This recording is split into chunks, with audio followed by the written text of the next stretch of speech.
फेरि पनि नमस्कार। धेरै साथीहरूले योभन्दा अघिल्लो भिडियोहरूमा KuCoinको बारेमा पनि भिडियो चाहियो है भनेर चाहिँ कमेन्ट गर्नुभएको रहेछ। त्यसकै आधारमा मैले आजको भिडियो क्रिएट गर्दैछु। आजको भिडियोको थम्बनेल र टाइटल हेरेर पनि तपाईले बुझिसक्नु भएको छ कि आज हामी कुन विषयवस्तुतिर भिडियो लैजाँदैछौँ र के कुरा सिक्ने कोसिस गरिरहेका छौँ भनेर। हजुर, पक्कै पनि आजको यस भिडियोमा हामी KuCoinलाई इन्स्टल गरेर त्यहाँ चाहिँ अकाउन्ट क्रिएट गरेर केवाइसी फिलअप गरेर कसरी भेरिफाई गर्ने र त्यो भित्र बाइनेन्समा पनि नभएको धेरै फिचरहरू रहेको छ। त्यो फिचरहरू के रहेको छ सबै कुरा स्टेप बाइ स्टेप सिक्नेछौँ है त। त्यसो भएको कारणले गर्दाखेरि भिडियोलाई अलिकति पनि स्किप भने नगर्नु होला। यदि तपाईले भिडियोलाई स्किप गर्दै हेर्नुभयो भने चाहिँ बिचमा कुनै पार्टहरू छुटाउनु भयो भने चाहिँ तपाईले भिडियो नबुझ्न पनि सक्छ। एकदमै इम्पोर्टेन्ट छ। KuCoin भनेको वर्ल्ड वाइड यानि कि विश्वभर नै चलेको एउटा क्रिप्टो एक्सचेन्ज प्लेटफर्म हो, जहाँ चाहिँ बाइनेन्स वर्ल्ड वाइड चलेको हामीले गुगलतिर सर्च गर्दाखेरि पहिलो नम्बरमा आउँछ। तर पनि KuCoin त्योभन्दा पनि खतरा चिज रहेको छ। कस्तो रहेको छ, बाइनेन्समा नभएको चिजहरू पनि त्यो KuCoin एपमा चाहिँ हामीले प्राप्त गर्न सक्छौँ। त्यो के हो त्यो सबै कुरा आजको भिडियोमा स्टेप बाइ स्टेप हामीले सिक्नेछौँ। भिडियोलाई स्टार्ट गर्नुभन्दा अगाडि भिडियोमा प्रवेश गरिसकेपछि भिडियोभित्र पसिसकेपछि त तपाईँले बिर्सिन पनि सक्नुहुन्छ। त्यस कारणले गर्दाखेरि यो च्यानललाई सब्सक्राइब गर्नुभएको छैन भने सब्सक्राइब गर्नु होला।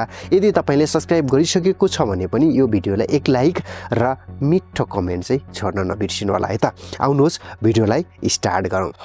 अब तपाईले आफ्नो मोबाइलको प्ले स्टोर ओपन गरेर KuCoin सर्च गर्नु होला। KuCoin सर्च गरिसकेपछि तपाईको मोबाइलमा फर्स्टमै आउन सक्छ KuCoin बाई बिटकोइन अर क्रिप्टो भनेर चाहिँ फर्स्टमै आउँछ। यसमा इन्स्टलमा बटनमा तपाईले टच गर्नु होला। यति गरिसकेपछि तपाईको यो KuCoin चाहिँ डाउनलोड हुन स्टार्ट हुन्छ। डाउनलोड एकैछिन टाइम लिन्छ। अब यहाँ हेर्नुस् त, हाम्रो चाहिँ डाउनलोड भएर पनि इन्स्टल भइसकेको छ। यहाँ ओपनको बटन आइसकेको छ। अब ओपनको बटन आइसकेपछि यहाँ ओपनमा हामी टच गर्नेछौँ। ओपनमा टच गरिसकेपछि हाम्रो KuCoin चाहिँ ओपन हुन्छ। अब फर्स्टमा यस्तो खालको एउटा इन्टरफेस देख्न सकिन्छ। यसलाई चाहिँ एग्री गर्नु होला। यदि गरिसकेपछि एकदम स्मुथली रूपमा KuCoinको लोगो ओपन हुन्छ र यहाँ तपाईले देख्न सक्नुहुन्छ यो मिनेटहरू चलिरहेको छ। यसमा चाहिँ बोनसहरू पनि प्राप्त गर्न सकिन्छ है। अनि त्यसै गरी चाहिँ यहाँ विभिन्न चिजहरू प्राप्त गर्न सकिन्छ। अब यहाँ चाहिँ गोमा टच गर्नु होला। यस्तो खालको इन्टरफेस आएको खण्डमा अब यहाँ एयरड्रप पनि पाउनेछ हैन। यो विभिन्न कुराहरू तपाईले देख्न सक्नुहुन्छ। ट्रेड केमा चाहिँ कति बोनसहरू पनि प्राप्त गर्न सकिन्छ त्यो पनि यहाँ लेखिएको छ। त्यसका लागि केवाइसीहरू के गर्नुपर्छ भनेको छ। यसलाई नेक्स्ट गरौँ। अब नेक्स्ट गर्दै यहाँ चाहिँ गेट स्टार्टेड आएको छ। यसलाई क्लिक गरौँ।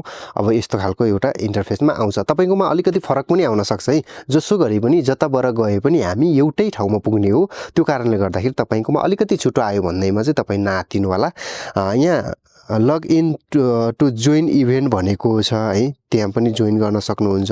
अथवा चाहिँ तपाईले यसलाई ब्याक गरेर यहाँ डाइरेक्टली रूपमा साइन अप अर लगइन भनेको अप्सन छ। यसमा तपाईले टच गर्न सक्नुहुन्छ। यसमा चाहिँ टच गर्नु होला। यदि गरिसकेपछि अब तपाईको यहाँ चाहिँ आफ्नो मोबाइल नम्बर वा इमेल एड्रेसबाट चाहिँ हामीले लगइन अकाउन्टलाई क्रिएट गर्न सकिन्छ। मेरो भनाइ तपाईलाई कस्तो लाग्छ, तपाईले चाहिँ आफ्नो मोबाइल नम्बरबाट डाइरेक्टली रूपमा अकाउन्ट क्रिएट पनि गर्न सक्नुहुन्छ। अथवा चाहिँ तपाईले आफ्नो इमेलबाट चाहिँ गर्न सक्नुहुन्छ। इमेलबाट गर्नुभयो भने तपाई एक देशबाट अर्को देशमा जाँदा पनि सजिलैसँग यो अकाउन्टलाई चाहिँ ह्यान्डल गर्न सकिन्छ। त्यसकारणले गर्दाखेरि तपाईले मेरो सजेसन मान्नुहुन्छ भने मोबाइललाई भन्दा पनि इमेललाई चाहिँ प्राथमिकता दिनु होला। आफ्नो इमेल एड्रेसलाई यहाँ राखिसकेपछि क्रिएट अकाउन्टमा टच गर्नु होला। अकाउन्ट क्रिएट हुन केही समय मात्र बाँकी रहेको छ। अब हामीले यहाँ राखिएको इमेलमा चाहिँ एउटा ओटिपी आउनेछ। त्यो ओटिपीलाई यहाँ इन्टर गर्नुपर्ने हुन्छ। अब ओटिपी हेर्नका लागि हामीले इमेल खोलेर हेर्नुपर्ने हुन्छ। ओटिपी राखिसकेपछि अब तपाईले आफ्नो याद गर्न सक्ने तर स्ट्रङ पासवर्ड राख्नु होला, जसमध्ये कुनै अक्षर क्यापिटल लेटर अनि कुनै सिम्बल र कुनै अङ्क पनि राख्नुपर्ने हुन्छ, जुन चाहिँ 10 अङ्कदेखि 32 क्यारेक्टरको हुनुपर्ने हुन्छ। यसरी 10 देखि 32 क्यारेक्टरको एउटा अङ्क अथवा 1-2 वटा लेटर क्यापिटल, 1-2 वटा लेटर स्मल, 1-2 वटा कुनै पनि सिम्बल र 1-2 वटा चाहिँ अङ्क राखिसकेपछि यहाँ कन्फर्ममा टच गर्नु होला। कन्फर्ममा टच गरिसकेपछि एकैछिन टाइम लिन सकिन्छ। अब हाम्रो चाहिँ लगइन सफल भइसकेको छ। अब वेलकम बोनस पनि प्राप्त गर्न सकिन्छ। त्यसका लागि तपाईले गोमा टच गर्नु होला। गोमा टच गरिसकेपछि अलिकति टाइम लिन सक्छ है। तपाईको इन्टरनेट स्पिडसँग पनि भर पर्न सक्छ।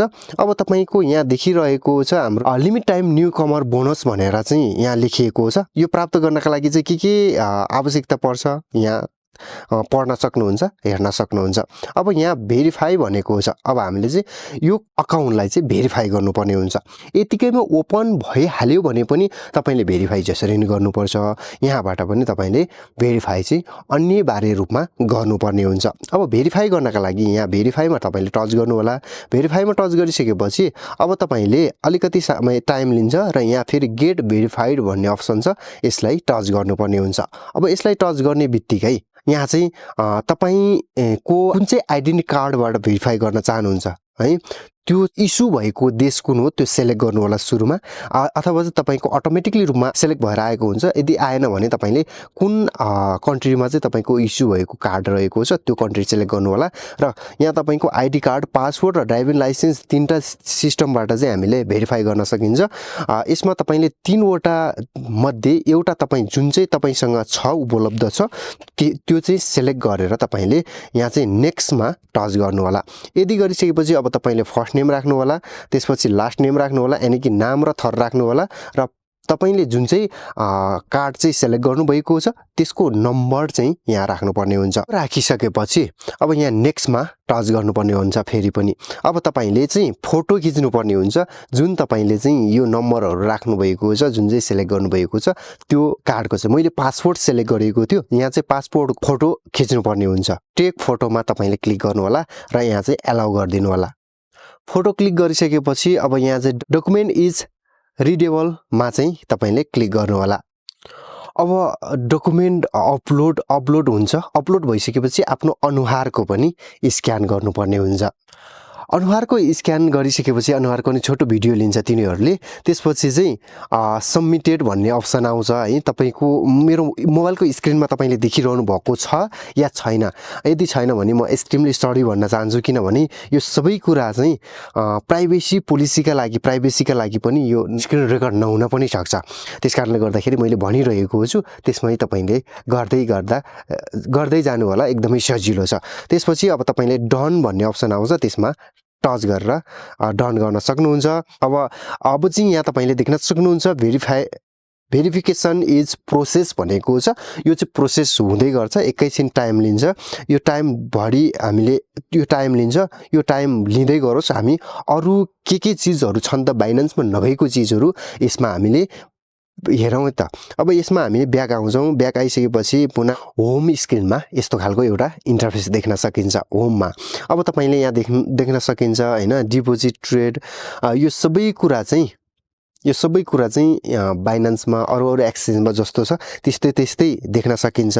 अब यहाँ तपाईले ट्रेडिङ बोर्ड भन्ने चाहिँ एकदमै इम्पोर्टेन्ट कुरा हो। यो ट्रेडिङ बोर्डले के काम गर्छ, यसले कसरी काम गराउने, यहाँबाट हामीले कसरी अर्न गर्ने, त्यो सबै कुरा हामीले अरू भिडियोमा स्टेप बाई स्टेप प्र्याक्टिकली रूपमा सिक्नु पर्ने हुन्छ र सिक्नेछौँ है। अब यो ट्रेडिङ बोर्डले चाहिँ मार्केट बुलमा भएको अवस्थामा त त्यत्तिकै कमाउने भइ नै हाल्यो, अथवा स्टेबल मार्केट भएको अवस्थामा पनि हामीले चाहिँ यो ट्रेडिङ बोर्डबाट चाहिँ मजाले अर्निङ भइरहन्छ, अर्निङ गर्न सकिन्छ। हामी चाहिँ यो ट्रेडिङ बोर्डमा चाहिँ हामीले कुनै पनि करेन्सीलाई लगाएर राखिसकेपछि हामी जुनसुकै काम गरोस्, हामी सुतिरहँदा पनि यसले चाहिँ अर्निङ दिइरहेको हुन्छ, कमाइरहेको हुन्छ। अब रेफरलबाट पनि हामीले कमाउन सकिन्छ। त्यसको साथसाथमा यहाँ तपाईले अर्न भन्ने अप्सन छ, अर्न भन्ने अप्सनमा पनि कमाउन सकिन्छ। बाइनेन्समा भन्दा धेरै करेन्सीहरूबाट चाहिँ अर्न गर्न सकिन्छ। बाइनेन्समा चाहिँ लिमिट दिएको हुन्छ हैन, लिमिट करेन्सीहरू छ, तपाईलाई थाहा छ, मलाई पनि थाहा छ है। बाइनेन्समा लिमिट हुन्छ भने यहाँ चाहिँ अनलिमिटेड हुन्छ, तपाईले हेर्न पनि सक्नुहुन्छ। एकदमै अनलिमिटेड छ। मैले ब्याक आएँ। अब यसरी स्लाइड गरिसकेपछि अरू चीज पनि आउँछ। यो एकवटा चीजहरू यहाँ देख्न सक्नुहुन्छ तपाईले।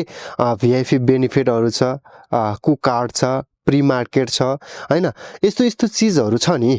एफिलिएटबाट पनि कमाउन सकिन्छ। यस्तो चीजहरू चाहिँ यो धेरै चीजहरू चाहिँ बाइनेन्समा नभएको चीजहरू नै हो है। बाइनेन्समा भन्दा पनि यो KuCoinमा चाहिँ धेरैवटा करेन्सीहरू छन्, धेरैवटा कोइनहरू छन्। हामी बिस्तारै यो KuCoinको बारेमा बुझ्दै जानेछ।